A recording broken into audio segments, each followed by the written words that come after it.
श्री विष्णु भगवान की जय हो। भारत अनंतवेद चैनल पर मैं आपका हार्दिक स्वागत करती हूँ। श्री हरि आपके जीवन को मंगलमय बनाए। मेरी आपसे यही विनती है कि अगर आपको मेरे द्वारा की गई कथा सुंदर लगे तो कृपया मेरे चैनल को जरूर सब्सक्राइब कीजिएगा। तो चलिए शुरू करते हैं। ब्रह्म वैवर्त पुराण में देवशयनी एकादशी के विशेष महात्म्य का वर्णन किया गया है। इस व्रत से प्राणी की समस्त मनोकामनाएं पूर्ण होती हैं। ये एकादशी आषाढ़ मास के कृष्ण पक्ष की एकादशी, जिसे योगिनी एकादशी कहते हैं, के बाद आती है। आषाढ़ मास की शुक्ल पक्ष की एकादशी को देवशयनी एकादशी कहा जाता है। इसी एकादशी से चातुर्मास का आरंभ माना जाता है। इस अवधि में कोई भी शुभ कार्य जैसे विवाह आदि नहीं किया जाता। मान्यता है कि इस दिन से भगवान श्री हरि विष्णु क्षीर सागर में शयन करते हैं और फिर 4 मास के बाद उन्हें उठाया जाता है। उस दिन को देवोत्थानी एकादशी कहा जाता है। इस बीच के अंतराल को ही चातुर्मास कहा गया है। तो चलिए इस पवित्र देवशयनी एकादशी की कथा का प्रारंभ करते हैं। महाराज युधिष्ठिर ने भगवान श्री कृष्ण से कहा, हे केशव, आषाढ़ मास के शुक्ल पक्ष में आने वाली एकादशी का नाम क्या है और इस एकादशी का पालन करने की विधि क्या है? युधिष्ठिर महाराज की जिज्ञासा सुनकर भगवान श्री कृष्ण मंद मंद मुस्कुराने लगे और उन्होंने कहा, हे पृथ्वी लोक के संरक्षक, ध्यान से सुनिए। अब मैं आपको वह कथा सुनाने जा रहा हूँ जो कि सृष्टि के रचयिता ब्रह्मा जी ने नारद मुनि को सुनाई थी। अब देखिए, जैसे कि आप जानते हैं कि परम वैष्णव नारद मुनि सदर ही लोक कल्याण हेतु भिन्न भिन्न ब्रह्मांड में विचरण करते रहते हैं और सदा ही जीवों के उद्धार हेतु प्रयासरत रहते हैं। ऐसे ही जन कल्याण की जिज्ञासा लेकर एक दिन नारद मुनि तो पहुंच गए ब्रह्मा जी के पास। उन्होंने पूछा, पिताश्री, आषाढ़ मास के शुक्ल पक्ष में कौन सी एकादशी आती है और किस प्रकार वो हम सब का उद्धार कर सकती है? नारद मुनि का प्रश्न सुनकर ब्रह्मा जी कहने लगे, मेरे प्रिय पुत्र, भगवान श्री हरि की प्रिय एकादशी से अधिक मंगल में अवसर क्या हो सकता है? जो भी व्यक्ति एकादशी का अनादर करता है वो नरकगामी बन जाता है। आषाढ़ मास के शुक्ल पक्ष में आने वाली एकादशी को देवशयनी एकादशी या पद्मा एकादशी के नाम से जाना जाता है। इसके विषय में अब मैं एक पौराणिक कथा सुनाता हूँ, ध्यान पूर्वक सुनो। सचिव के समय में पृथ्वी पर सूर्य वंश के अत्यंत पराक्रमी और धर्मनिष्ठ राजा मांधाता का राज्य था। उनके राज्य में प्रजा बहुत प्रसन्न थी और बहुत सुखी थी। राजा मांधाता ने अनेकों वर्षों तक राज्य किया, लेकिन राजा के जीवन में एक ऐसा समय आया जब उसकी धर्मनिष्ठता पर प्रश्न उठ खड़ा हुआ। लगातार 3 वर्षों तक राज्य में वर्षा की एक बूंद नहीं गिरी और एक संपूर्ण राज्य अकाल की आंधी में लिपट गया। इन 3 वर्षों में अन्न और फलों का एक दाना भी नहीं हुआ। अब देखिए, ऐसे समय में प्रजा का तो एक ही आश्रय स्थान होता है और वो है राजा। इसीलिए सभी प्रजागण राजा मांधाता के पास पहुंच गए और उसे प्रार्थना करने लगे कि हे राजन, आपने सदैव हमारे हित के लिए विचार किया है। कृपया वर्षा और भोजन के अभाव की इस विषम स्थिति में भी हमारी रक्षा करें। हम आपकी शरण में आए हैं। प्रजा की आर्थिक प्रार्थना सुनकर राजा शास्त्रों में वर्णित कथन को याद करने लगे कि यदि कोई राजा धर्म का अनुसरण नहीं करता है तो उसका दंड उसकी प्रजा को भुगतना पड़ता है। मैं अपने भूत और वर्तमान पर गहरा चिंतन करता हूँ, लेकिन मुझे अपना ऐसा कोई कर्म नहीं दिख रहा। फिर भी प्रजा के हित में स्थिति का निवारण अवश्य करूंगा।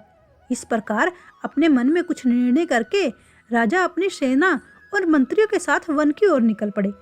जंगल में अनेक ऋषि मुनियों के आश्रम में होते हुए अंततः राजा मांधाता महान तपस्वी ऋषि अंगीरा के आश्रम में जा पहुंचे।